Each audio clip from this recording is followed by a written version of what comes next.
Salut tout le monde. Aujourd'hui, on parlera des stratégies d'apprentissage, estrategias de aprendizaje. D'accord? Lorsqu'on apprend une langue, et lorsqu'on communique, même quand on a déjà un bon niveau dans la langue qu'on a appris, et on a la tendance à utiliser ou appliquer des stratégies pour apprendre la langue, mais pas seulement pour apprendre la langue, mais pour communiquer. Quand on communique, par exemple en espagnol, vous apprenez l'espagnol, donc et c'est sûr que vous n'aurez pas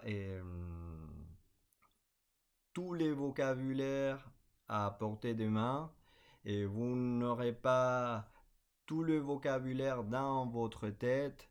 Et à ce moment-là, par exemple, lors de communiquer avec un natif ou une personne qui parle l'espagnol, il faut trouver des stratégies pour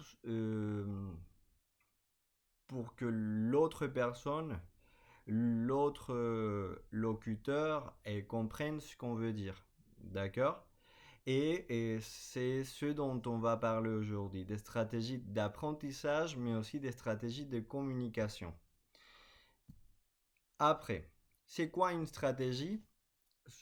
Comme je viens de le dire, ce sont des astuces, ce sont des, des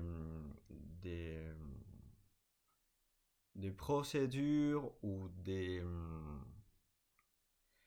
des habitudes qu'on peut mettre en place pour soit apprendre d'une manière plus efficace, soit communiquer aussi d'une manière plus efficace dans la langue qu'on apprend.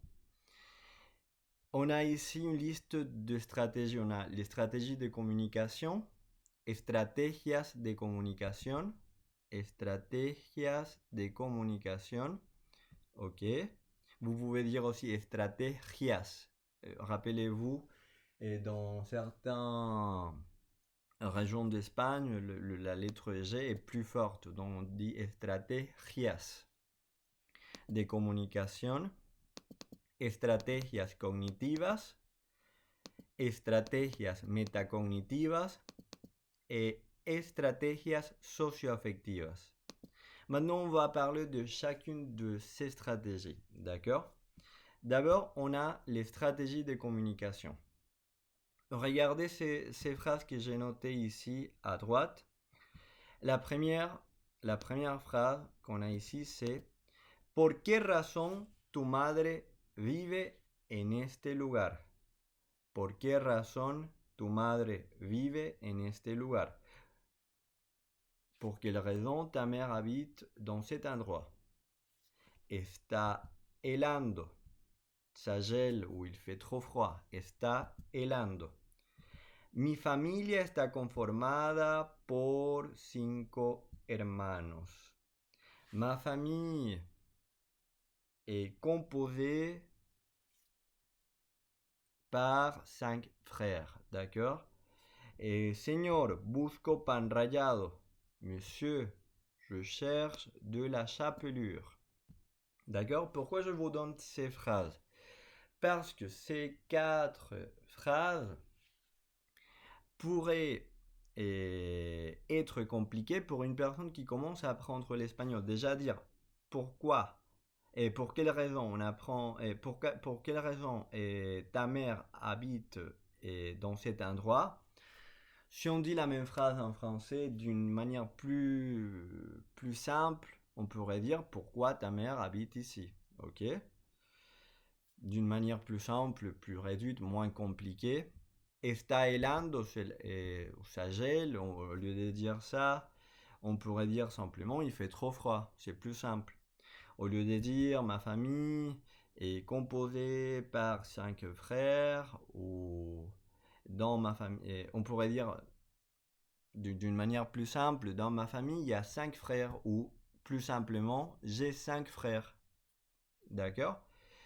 Et au lieu de dire ici pan rallado, c'est la manière dont on dit chapelure en espagnol, d'accord? Mais c'est pas la même manière. Et on dit pas rayado, ça veut dire râpé. mais on ne dit pas pain râpé en français. Donc, je mis cette phrase parce que je vais vous expliquer ce qui m'est arrivé avec cette phrase. D'accord? Les premières trois phrases nous enseignent que, et parfois dans notre tête, on veut dire les choses de la même manière dont on le dirait en français. Vous avez déjà un bon niveau en français. Pour la plupart d'entre vous, c'est votre langue maternelle. D'accord? Donc, et je dirais pour la majorité, même pour 99% d'entre vous, c'est votre langue maternelle. D'accord? Donc, vous avez un bon niveau en français, mais parfois, on veut dire ou construire les phrases de la même manière dont on le ferait en français. C'est pas possible parce qu'on n'a pas encore le niveau. Donc, pour on va dire mettre les choses sur la balance et pour aller contre ce manque de vocabulaire, de lexique qu'on a dans la langue qu'on veut apprendre, il vaut mieux au début de simplifier la manière dont on communique. Donc, au lieu de dire, par exemple, comme je vous ai déjà dit, pour quelle raison ta mère habite dans cet endroit, pourquoi ta mère habite ici, d'accord? Donc, dans les stratégies de communication, on a trois stratégies de communication. En espagnol, on a parafrasear. Parafrasear, ça veut dire, et je pense que ça existe en français, ça pourrait être quelque chose comme paraphraser, je ne suis pas sûr. Mais parafrasear en espagnol, ça veut dire interpréter ou reformuler une phrase, ok, qu'on veut dire d'une manière très complexe, par exemple, pour la dire d'une manière plus simple. Ou simplement reformuler la manière dont on dit quelque chose, ça c'est paraphrasier. Donc, pourquoi ta mère habite ici? C'est l'alternative à la phrase dont je vous ai parlé au début. Il fait froid, c'est l'alternative à la phrase il gèle ou ça gèle. Et j'ai 5 frères, c'est l'alternative à l'autre phrase. Donc, on a comme option, comme stratégie de communication, le fait de parafrasear, ça veut dire reformuler. Uso de ejemplos. Parfois, pour se faire comprendre, il faut donner des exemples pour illustrer notre idée. Donc, et quelque chose qui m'était arrivé ici en France, je ne savais pas que la chapelure était le mot qu'on utilisait pour parler de ce produit qu'on voit ici.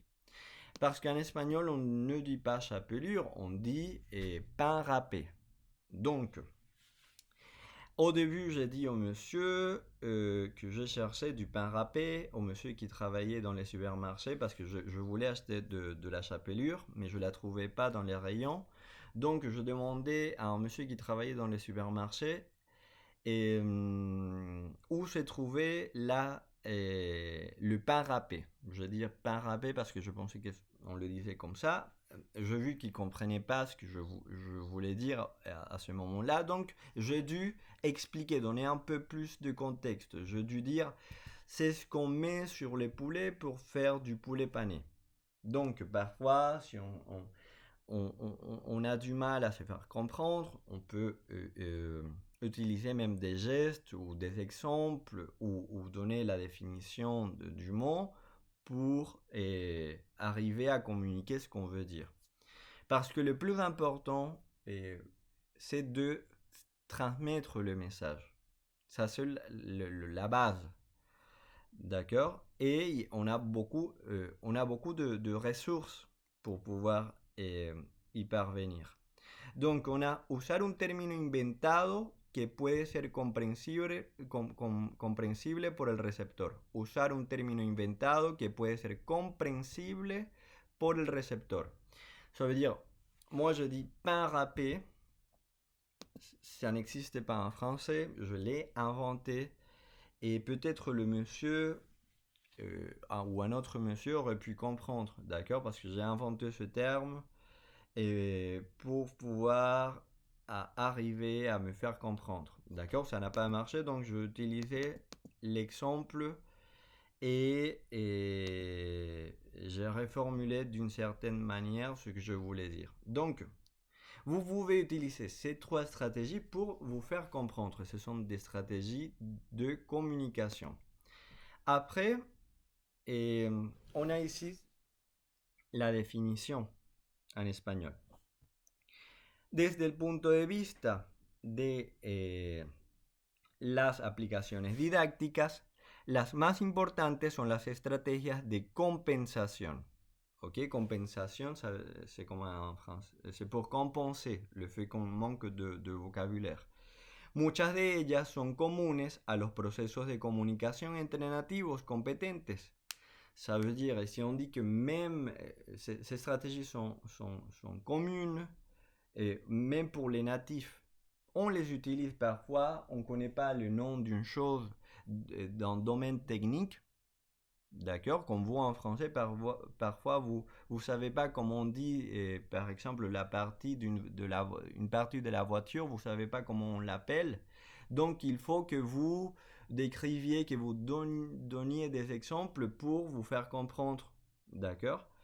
Donc c'est la même, on utilise ces stratégies, la reformulation, l'utilisation d'exemples et l'invention des termes pour arriver à se faire comprendre, d'accord.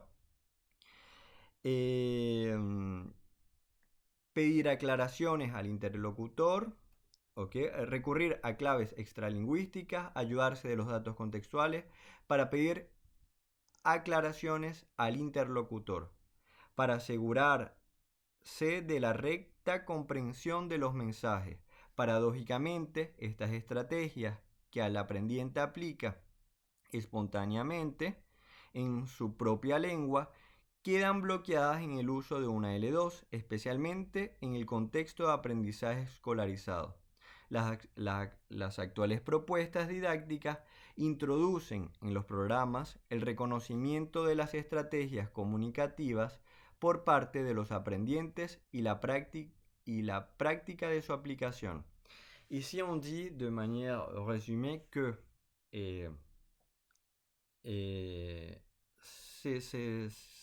c'est nouveau.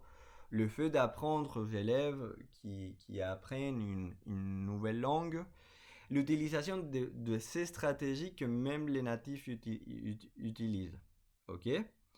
Et donc, vous savez que maintenant que ces stratégies existent et qu'elles sont acceptées par les natifs et qu'elles sont même utilisées par les natifs. Utilisez-les pour arriver à communiquer plus efficacement, d'accord?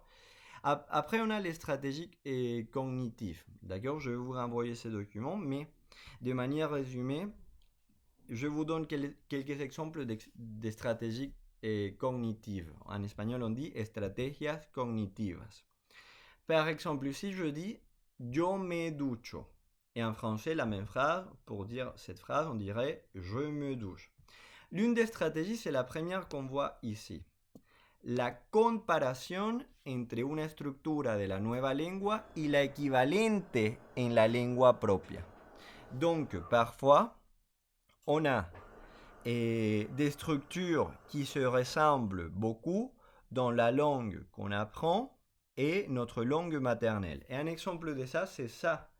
Yo me ducho, je me douche. Ok? Si on remarque ces similitudes, ces ressemblances, si on remarque ces ressemblances entre nos langues, on arrive à internaliser plus facilement ce qu'on apprend. D'accord? Ça, c'est une stratégie cognitive. Les stratégies cognitives en général, ce sont des stratégies qui nous permettent d'internaliser plus facilement ce qu'on apprend. Et c'est pas seulement avec les ressemblances qu'on apprend, c'est aussi avec les différences. Par exemple, ici on a une autre phrase. No tengo carro. No tengo carro. Je n'ai pas de voiture. Si vous voyez, en espagnol, on a un seul mot pour indiquer la négation. Non. Mais vous en avez deux. Ne et pas. D'accord? Et le deux pour parler de quantité zéro, quand on parle d'une quantité zéro ou quelque chose qui n'existe pas, par exemple, il n'y a pas de voiture, je n'ai pas de voiture, et on n'a pas d'argent. Ça, ce mot de, on ne l'utilise pas en espagnol comme vous voyez ici. Ici, on dit simplement non. Après, on utilise le verbe avoir conjugué, tengo, et après, la chose que je n'ai pas, carro. ¿Ok? No tengo carro. Après, la élaboration d'un esquema de lo que s'est aprendido. Ok, depuis très petit, on fait par exemple deux cartes mentales. Ok, des, euh, des diagrammes. D'accord. Ça, on peut l'utiliser aussi si ça rend plus facile pour nous la compréhension d'un sujet de grammaire ou d'un point de vocabulaire. Pourquoi pas le faire? D'accord. Ou même dessiner. Il y a des personnes qui dessinent le mot qu'elles apprennent. Ça aide aussi. El subrayado de los pasajes principales de un texto. Et souligner, ok. Utiliser les stabilos pour remarquer les mots qui nous intéressent les plus. Ce sont des stratégies qu'on peut mettre en place. Après, on a les stratégies métacognitives. Les stratégies métacognitives se focalisent sur la manière dont on apprend. Nous, en tant qu'individus, il faut se demander soi-même comment j'apprends. Et je suis une personne un peu plus visuelle. Est-ce que j'apprends plus quand je note le mot? Est-ce que je dois entendre le mot pour pouvoir le garder dans la tête? Est-ce que je dois prononcer les mots pour pouvoir vraiment le garder dans la mémoire? Est-ce que je dois utiliser les mots pour pouvoir l'intégrer? Donc, il faut se poser cette question. Et quelque chose qui aide beaucoup pour se connaître un peu plus, pour connaître la manière dont on apprend, c'est faire des journaux. Des journaux d'apprentissage. Par exemple, pour chaque cours d'espagnol, on peut dire aujourd'hui j'ai appris telle chose, telle chose et telle chose. La chose la plus difficile, ça a été ça. Et il y a un point que je ne comprends pas très bien, mais quand le professeur a donné, que j'ai pas très bien compris, mais quand le professeur a donné tel exemple ou quand le professeur a dessiné le mot au tableau, là, j'ai réussi à comprendre. Ou aujourd'hui, j'ai pas très bien compris ce point de grammaire, il faut que je pose la question au professeur, il faut que je lui demande de réexpliquer ça. Donc, une stratégie qu'on a pour se connaître et pour connaître la manière dont on apprend, c'est créer ou rédiger ces journaux d'apprentissage. Après, on a et, une liste de stratégies métacognitives. Et la première que je note ici, c'est prendre une pause pour se demander le pourquoi de l'activité qu'on fait. Par exemple, si je vous propose une activité, vous pouvez vous-même vous dire, ah, le professeur, il nous propose cette activité pour utiliser le vocabulaire lié au monde du travail. Ou, ah, le professeur nous propose cette activité pour qu'on apprenne à parler du passé en espagnol. D'accord? Aussi, un point important, c'est l'auto-évaluation, la auto-évaluation en espagnol. Et, et pour faire ça, on a les journaux d'apprentissage, c'est un bon moyen. Mais à la fin de chaque cours, vous pouvez vous dire, noter tout ce qu'on a appris et vous dire, ah, cette partie-là, c'est la partie la plus difficile, ou cette partie-là, ça a été la partie la plus facile. Et cette partie-là, je pas encore tout compris. Il faut que je lui demande, que je pose des questions au professeur par rapport à ça. Ok? Et le plus important, imaginons vous êtes dans les trains, vous entendez quelqu'un parler en espagnol, ou cette personne vous demande quelque chose et vous remarquez que la personne est hispanophone. Essayez de pratiquer avec lui ou avec elle. Ne ratez pas les opportunités pour utiliser la langue dans un contexte réel. Et finalement, on a les stratégies socio-affectives. Ok? Une bonne manière d'apprendre quelque chose, c'est de créer une bonne relation du point affectif, du point psychologique avec la chose qu'on apprend. D'accord? Et un bon moyen de faire ça, c'est à travers la culture. Si vous vous intéressez par exemple, j'ai mis ces images parce que pour moi, et moi j'aime beaucoup l'architecture, j'aime beaucoup l'histoire, j'aime beaucoup le cinéma.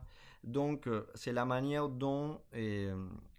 que j'ai utilisée pour me sensibiliser à, à la culture française, aussi à l'histoire de la France. Donc écoutez de la musique en espagnol, regardez des films en espagnol, intéressez-vous si vous aimez la cuisine par des recettes de l'Espagne qui est juste à côté, ou pensez à la dernière chose que vous avez mangé en Espagne quand vous y êtes allé. Donc pensez à tout ça et essayez à travers les choses que vous aimez, à travers les hobbies ou les passe-temps que vous avez, de créer une bonne relation avec la langue que vous apprenez. D'accord? Donc, ce sont quelques stratégies. On fait le bilan, on donne la liste des stratégies. Stratégie de communication, ok. Stratégie cogni cognitive, stratégie métacognitive et stratégie socio-affective. Estrategias de comunicación, estrategias cognitivas, estrategias metacognitivas y estrategias socio-affectivas. Donc, si vous avez des doutes par rapport à tout ça, vous pouvez me laisser un commentaire. D'accord?